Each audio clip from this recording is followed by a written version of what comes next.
नमस्कार, आप देख रहे हैं इंडिया न्यूज राजस्थान। मैं हूं आपके साथ अनन्या बेदी और आप देख रहे हैं पिंक सिटी 360। और इसी बीच बड़ी खबर आपको दिखा रहे हैं, जहां पर सर्वदलीय बैठक के बाद बयान जारी किया गया है। सर्वदलीय बैठक के बाद को लेकर ये बयान जारी किया गया है, जिसमें सभी दलों के नेताओं ने इस घटना को लेकर निंदा की है, कड़ी शब्दों में निंदा की है। सभी नेताओं ने सभ्य समाज में इस तरह के कृत्यों की कोई जगह नहीं है, ये नेताओं की तरफ से कहा गया। सभी दल दोषियों को कड़ी से कड़ी सजा देने की मांग कर रहे हैं, दोषियों को न्याय संगत तरीके से कड़ी सजा की मांग करते हैं। ये बड़ी खबर आपको दिखा रहे हैं। तो सर्वदलीय बैठक को लेकर बयान जारी किया गया है। तो जनता से अपील है कि शांति और सद्भाव बनाए रखें। जनता ऐसे असामाजिक तत्वों के मंसूबों को सफल नहीं होने देगी। सभी नेताओं ने कड़े शब्दों में घटना की निंदा की है। तो सभ्य समाज में इस तरह के कृत्यों की कोई जगह नहीं है। सभी दल दोषियों को कड़ी से कड़ी सजा देने की मांग करते हैं। जनता से अपील है कि शांति और सद्भाव बनाए रखें। तो जनता ऐसे असामाजिक तत्वों के मंसूबों को सफल नहीं होने देगी। सभी नेताओं ने कड़े शब्दों में घटना की निंदा की है। सर्वदलीय बैठक को लेकर बयान जारी किया गया है। बड़ी खबर आपको दिखा रहे हैं। दिनेश जांगीर आज जानकारी के लिए हमारे साथ जुड़ गए हैं। दिनेश, जिस तरह से देखा जाए, सभी दलों की बैठक के बाद नेताओं का बयान आया, कड़े शब्दों में निंदा की है इस पूरे मामले को लेकर। जी देखिए, विभिन्न राजनीतिक दलों की सर्वदलीय बैठक सीएम अशोक गहलोत ने ली और बैठक में सभी ने इस घटना की कड़े शब्दों में निंदा की और कहा कि राजस्थान आपसी सद्भाव और भाईचारे के लिए जाना जाता है, इसलिए सभी शांति व्यवस्था कायम रखे। साथ ही ये कहा कि इस मामले की जांच एनआईए कर रही है और एनआईए पूरी विस्तार से हर पहलू की और हर एंगल की जांच करेगी। तो सर्वदलीय बैठक के बाद सभी ने राजस्थान की जनता से शांति व्यवस्था बनाए रखने की अपील की है और धैर्य बनाए रखें, किसी तरह माहौल नहीं बिगड़े, ये अपील सर्वदलीय बैठक में जारी की है। तो सभी ने एक सुर में इस घटना की कड़े शब्दों में निंदा की है और सबने एनआईए से जांच पर सहमति जताई, संतुष्टि जताई है।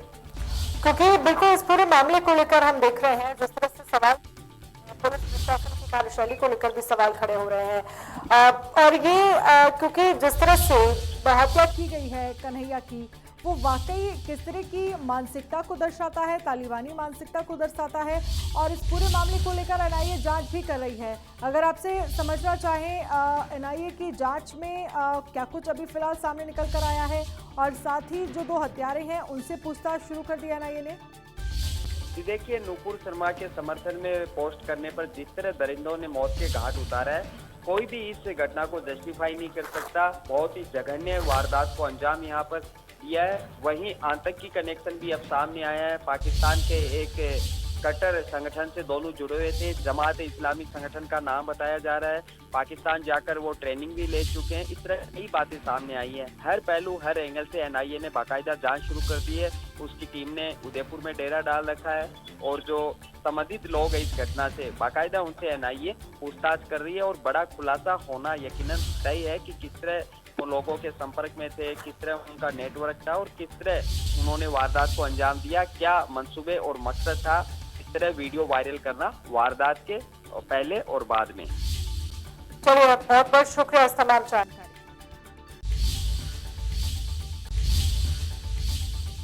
इसी बीच एक और बड़ी खबर आपको दिखा रहे हैं। उदयपुर हत्याकांड को लेकर सीएम गहलोत गंभीर। मुख्यमंत्री निवास पर हुई उच्च स्तरीय बैठक। लॉ एंड ऑर्डर को लेकर सीएम गहलोत ने ली बैठक। गृह राज्य मंत्री राजेंद्र यादव बैठक में रहे मौजूद। सीएस उषा शर्मा, डीजीपी लाठर समेत आला अधिकारी इस बैठक में मौजूद रहे। उदयपुर हत्याकांड को लेकर सरकार गंभीर नजर आ रही है। लॉ एंड ऑर्डर को लेकर ये बैठक की गई। गृह राज्य मंत्री राजेंद्र यादव बैठक में मौजूद रहे। ये बड़ी खबर आपको दिखा रहे हैं। सीएस उषा शर्मा, डीजीपी लाठर समेत आला अधिकारी इस बैठक में मौजूद रहे।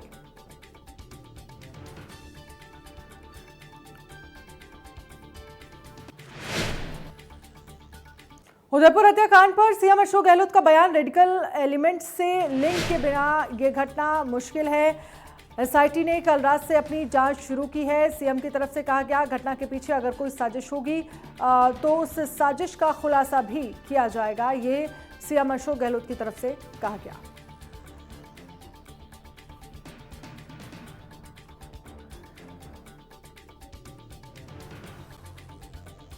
की निंदा करे उसकी कार्रवाई नहीं और इसीलिए एसआईटी गठित की है। एसआईटी ने अपना काम शुरू कर दिया है कल रात से ही। रात को ही गठन कर दिया उसका और अभी मैं जा रहा हूँ। जाते हम लोग लॉ एंड ऑर्डर को लेके भी मीटिंग कर रहे हैं। और ये जो खबरें आ रही है जो मारा है उनके क्या प्लान थे, क्या षड्यंत्र था, किससे लिंक है, राष्ट्रीय अंतर्राष्ट्रीय कोई ऐसी एजेंसी है क्या जिससे लिंक है, वो तमाम बातों का खुलासा होगा। तो ये इसको हम उस गंभीरता से ले रहे हैं कि घटना कोई मामूली नहीं है और ऐसे हो नहीं सकती जब तक कि इसका कोई अंतर्राष्ट्रीय या राष्ट्रीय स्तर पर कोई जो ऐसे रेडिकल एलिमेंट है उससे लिंक नहीं हो तब तक ऐसी घटना होती नहीं है। ये अनुभव कहता है। उसी रूप में इसकी जांच पड़ताल शुरू की गई। उदयपुर कांड को लेकर गृह राज्य मंत्री राजेंद्र यादव ने इंडिया न्यूज पर बड़ा खुलासा किया है। इंडिया न्यूज से बातचीत में राजेंद्र यादव ने बताया है कि आरोपी गौस मोहम्मद 2014 से 15 में पाकिस्तान गया था और 45 दिन पाकिस्तान रहकर आया था। आरोपी की पाकिस्तान में ट्रेनिंग लेने की भी बात सामने आ रही है। उन्होंने कहा कि आरोपी 2 से 3 साल से अलग अलग नंबरों से पाकिस्तान के नंबरों पर बात कर रहा था। इनके पीछे आतंकी संगठन काम कर रहा है। फिलहाल मामले की जांच एनआईए कर रही है।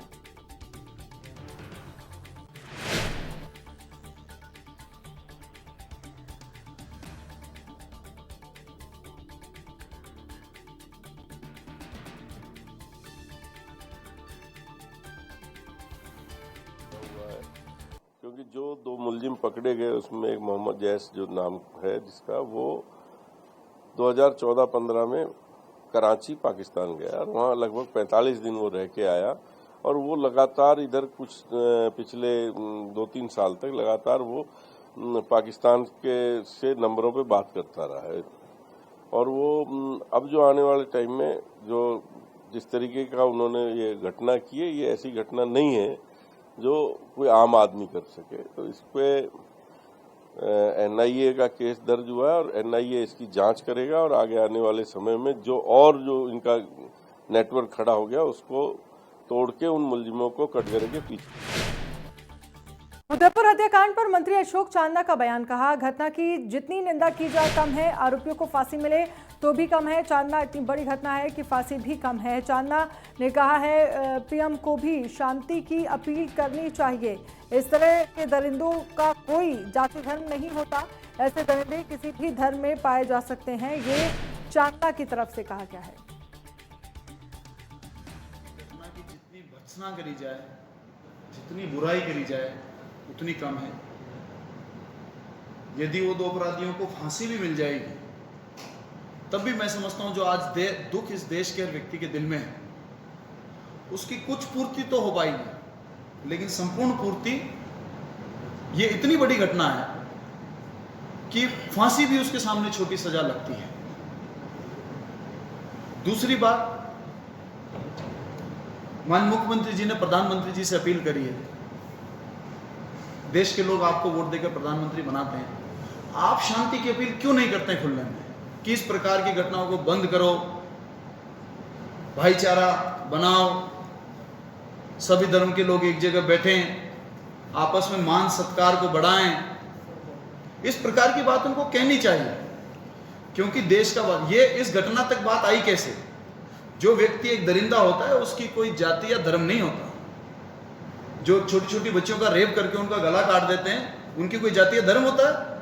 ये उसी प्रकार के मेन साइकिक दरिंदे हैं जो किसी भी जाति में या किसी भी धर्म में पाए जा सकते हैं। इसकी कोई जाति या धर्म या गोत्र नहीं होती है, ये बस दरिंदे हैं। इनकी तो अशोक चांदना का बयान आप सुन रहे थे। उनकी तरफ से कहा गया कि इस घटना की जितनी भी निंदा की जाए उतनी कम है। फांसियों की सजा भी अगर आरोपियों को मिल जाएगी तो थोड़ी राहत कहा जा सकता है कि आज लोगों के दिल में जितना दर्द है मिलेगी, लेकिन पूरी राहत फिर भी नहीं होगी। और पीएम को भी शांति की अपील करना चाहिए, अशोक चांदना की तरफ से कहा गया।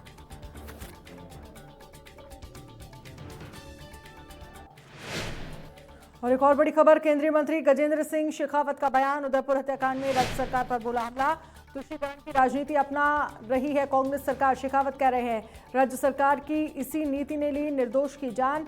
साल 2023 के चुनाव में जनता हिसाब करेगी, ये गजेंद्र सिंह शेखावत ने कहा है।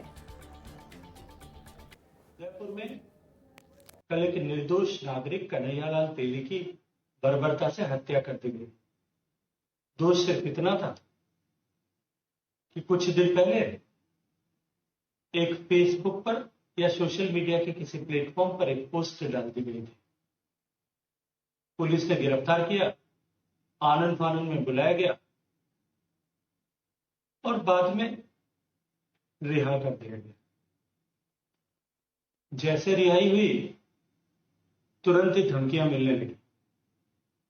कन्हैयालाल ने जाकर के पुलिस को फिर से बताया कि कुछ अतिवादी मानसिकता के लोग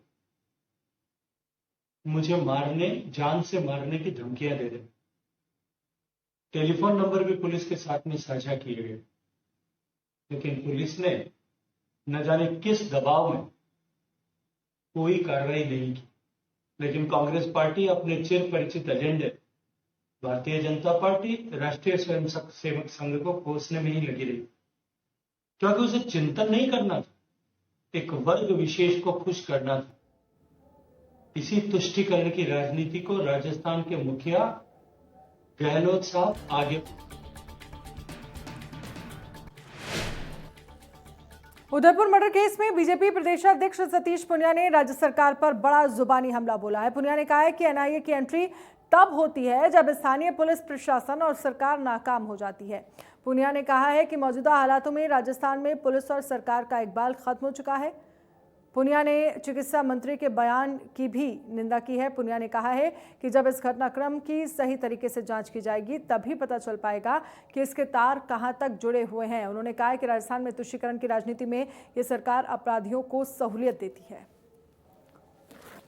अपने आप में संकेत है कि इंटेलिजेंस की फेल्योर, तीसरा पुलिस के इकबाल खत्म होना, यानी किसी की दुकान पर जाकर गर्दन काट लेना, ये पुलिस के इकबाल खत्म होने की सबसे बड़ी निशानी है कि अपराधी बेखौफ हो जाए और सरेआम इस तरीके से अपराध कर ले, तो ये सीधे सीधे सरकार की कानून व्यवस्था की विफलता को बताता है। एनआईए या केंद्र की एजेंसी तभी आती है जब स्थानीय प्रशासन, सरकार, पुलिस नाकाम हो जाती है। और इस घटना से शायद एनआईए का आना ये अपने आप में संकेत है, क्योंकि ये घटनाएं किसी एक व्यक्ति की, दो व्यक्ति के, तीन व्यक्तियों की नहीं है। इसका ठीक से इन्वेस्टिगेशन होगा तो इसके तार कहीं तक जाएंगे। कोई उदयपुर में कन्हैयालाल हत्याकांड पर जयपुर में डीजीपी एमएलए लाठर ने प्रेस कॉन्फ्रेंस की। इस दौरान उन्होंने बताया कि कन्हैयालाल मर्डर की एनआईए ने जांच शुरू कर दी गई है। राजस्थान पुलिस इसमें एनआईए की मदद करेगी। कन्हैया ने 15 जून को अपनी जान का खतरा बताया था, लेकिन लापरवाही के चलते एक्शन नहीं लिया गया। लापरवाह पुलिसकर्मी बख्शे नहीं जाएंगे। डीजीपी ने कहा है कि हत्या के आरोपी के फोन से पाकिस्तान के 10 नंबर मिले हैं। एंटी सोशल गतिविधियां हैं, उन सब पर हमारे जो कंसर्न्ड यूनिट हैं, चाहे वो एटीएस है, चाहे वो इंटेलिजेंस है, और चाहे वो हमारी sister agencies government of India की हैं, आईपी हैं और दूसरी हैं, सब बराबर नज़र रखती हैं और आपस में सूचना शेयर करते हैं। ये हमारी सामूहिक गतिविधियां हैं जो चलती रहती। डिटेल अभी निकाला जा रहा है कि कहाँ कहाँ गए हैं, और नेपाल क्या कहीं भी गया होगा, बिल्कुल सारा एकदम साफ हो जाएगा मेरे ख्याल अगले विदिन 2। और वहीं राजधानी जयपुर में उदयपुर हत्याकांड के आरोपियों को लेकर एक पोस्ट तेजी से वायरल किया जा रहा है। पोस्ट में लिखा है, दोनों आरोपियों को गिरफ्तारी के बाद जेल में। आपको बता दें कि ये देखिए पोस्ट है, उदयपुर दोनों हत्यारों की फोटो है। राजस्थान की जेल में इन्हें बिरयानी, आपको बता दें ये पोस्ट है, परोसी जाएगी। गिरफ्तारी के बाद उदयपुर दोनों हत्यारों की फोटो है और राजस्थान की जेल में इन्हें बिरयानी परोसी जाएगी। ये पोस्ट, हालांकि ये पोस्ट जो है वो फेक बताया जा रहा है। फर्जी पोस्ट से माहौल ख़राब करने की कोशिश। उदयपुर हत्याकांड से जुड़ी पोस्ट ये वायरल हुई है, तो पुलिस ने इस पोस्ट को फर्जी बताया है।